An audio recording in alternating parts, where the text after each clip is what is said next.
Ya, selamat siang pemirsa. Assalamualaikum warahmatullahi wabarakatuh. Allahumma sholli ala Muhammad wa ala ali Muhammad. Ya, bertemu lagi kita di tanggal 11 Ramadan 1446 Hijriah dan di tanggal 11 Maret 2025.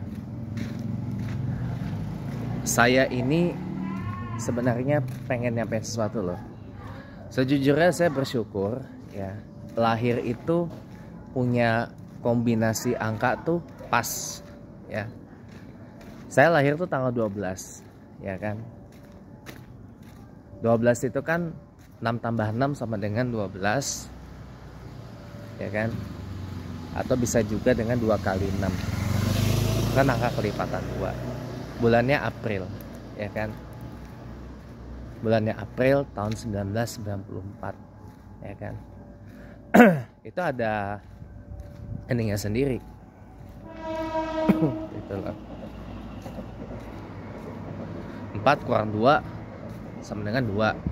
2 kurang 1 sama dengan 1 ya kan. 94 gitu ya. Jadi saya ini lahir dari orang tua yang ya punya kombinasi angka tanggal lahir dan tahun lahir yang pas.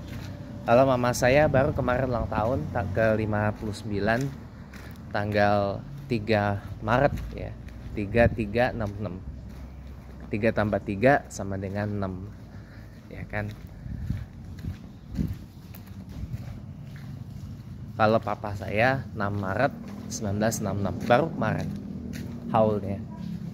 Haul papa yang ke 59 juga. Jadi antara mama sama papa saya tuh lahirnya cuma beda 3 hari. Ya. 6 Maret 66 ya kan. Sama juga 6 kurang 3 sama dengan 3 ya kan. 3 tambah 3 sama dengan 6. Sama gitu loh. Itu saya bersyukur sih punya kombinasi angka tuh pas gitu. Meskipun saya memang angka 12 itu kan angka 1 dan 2 kan. 2 angka terdepan. Saya kalau ditanya angka favorit saya sebenarnya angka 1 gitu loh. Cuma karena saya lahirnya di tahun genap ya, jadi ya saya kalau untuk keperluan tertentu, termasuk kalau untuk rotasi ya, saya lebih memilih untuk ada di tanggal genap gitu loh. Contoh misal saya kalau ada tugas muazin nih di masjid yang muazinnya sifatnya rotasional gitu loh, saya lebih memilih ambil slot di minggu yang genap, minggu kedua, minggu keempat gitu, yang ganjil yang lain. Karena saya kebetulan akhirnya juga di tanggal yang genap gitu. Nah teman-teman semuanya, bukan itu pembahasan kita. Pembahasan kita sebenarnya adalah tadi itu yang sempat keputus. Sebenarnya saya secara pribadi ya, kemarin itu kan sejauh sebelum kita mulai puasa Ramadan, kan ada wacana tuh. Ada wacana perihal libur sekolah selama sebulan di bulan Ramadan. Jadi mau disamain kayak zamannya Gus Dur. Tapi kan ternyata nggak jadi.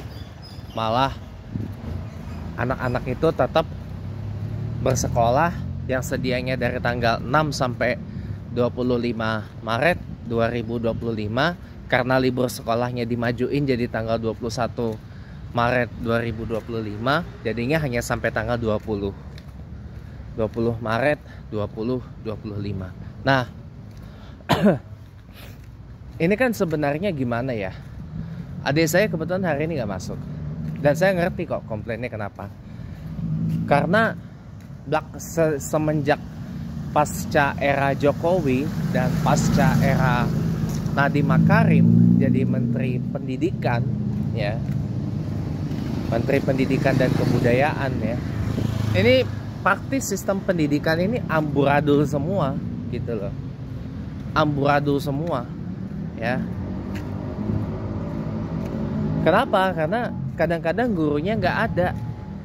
gurunya entah ikut pelatihan kah, ada seminar kah, ada ya pokoknya inilah ya, sistem pendidikan kita ini masih berpusat kepada administrasi atau administration centered education, bukan berpusat kepada pelajar atau peserta didik atau student centered education. Itu problemanya. Ya, dengan memecah Menteri Pendidikan menjadi tiga item ya, 3 kementerian ya, ini bukan menyelesaikan masalah gitu loh. Bukan menyelesaikan masalah, tapi ya akhirnya kan suara saya didengar kan. Kalau masalah ujian nasional dihidupkan kembali, saya pikir belum waktunya. Karena gini, orang nggak lulus UN itu dianggap aib. Kenapa orang nggak lulus UN itu bisa mati bunuh diri? Karena depresi, dianggap aib oleh orang sekitar, oleh keluarga terutama ya. Karena UN itu dijadikan sebagai syarat penentu kelulusan dari satu jenjang ke jenjang yang lain. Nah, ini yang menjadi sebuah masalah. Itu yang saya alami dulu waktu saya sekolah SD, SMP, SMA lebih dari 10 tahun yang lalu. Ya.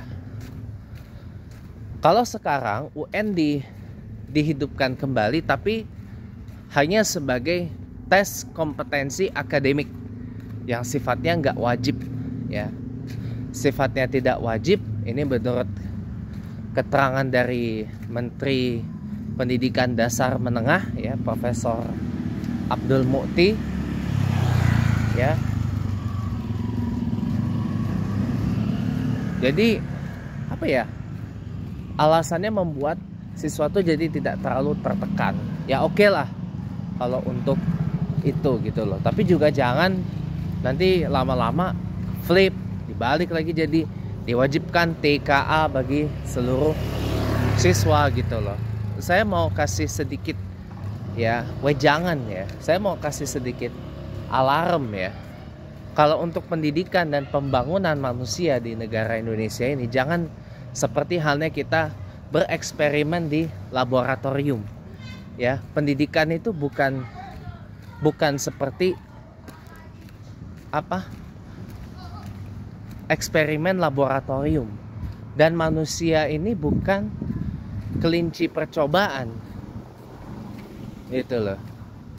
Jadi jangan selalu apa-apa itu harus kayak di eksperimen, diuji di laboratorium gitu loh. Kalau memang dirasa itu bagus, ya jalanin. Kalau merasa itu nggak lebih bagus, nggak usah gitu loh. Nah, terkait dengan masalah Ramadan, saya sebenarnya secara pribadi setuju loh anak sekolah libur sebulan. Karena daripada seperti yang dikomplain adik saya,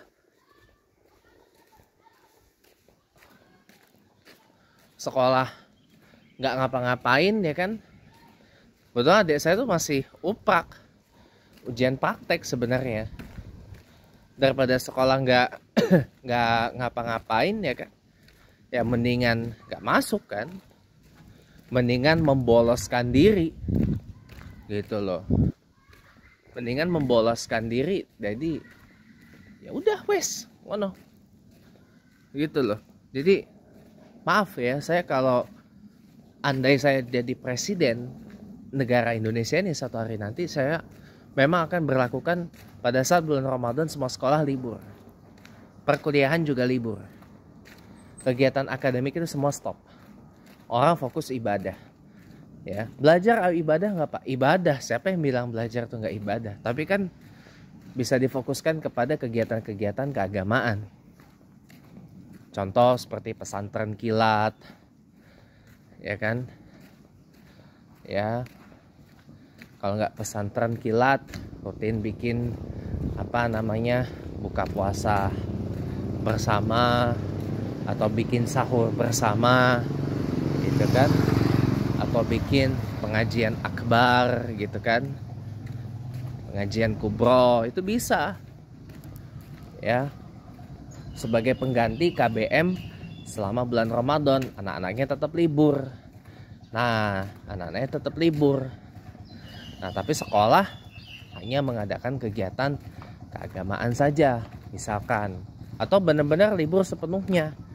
Jadi kalau benar-benar libur sepenuhnya, pertama yang saya khawatirkan gini, anak-anak zaman sekarang itu kalau diarahkan untuk ngikut kegiatan peribadatan, kegiatan keagamaan, saya khawatirnya gini loh. Lawong anak-anak zaman sekarang aja gaweannya kalau nggak turu main game seharian, mabar. Kalau nggak itu malamnya main petasan, ya kan? Ini yang saya khawatirkan. Ya ini terpulang kepada faktor di rumah sih. Kalau memang dibimbing dengan benar, insya Allah pasti akan ikut gitu, kegiatan keagamaan sebagaimana yang dimaksud. Terima kasih. Wassalamualaikum warahmatullahi wabarakatuh.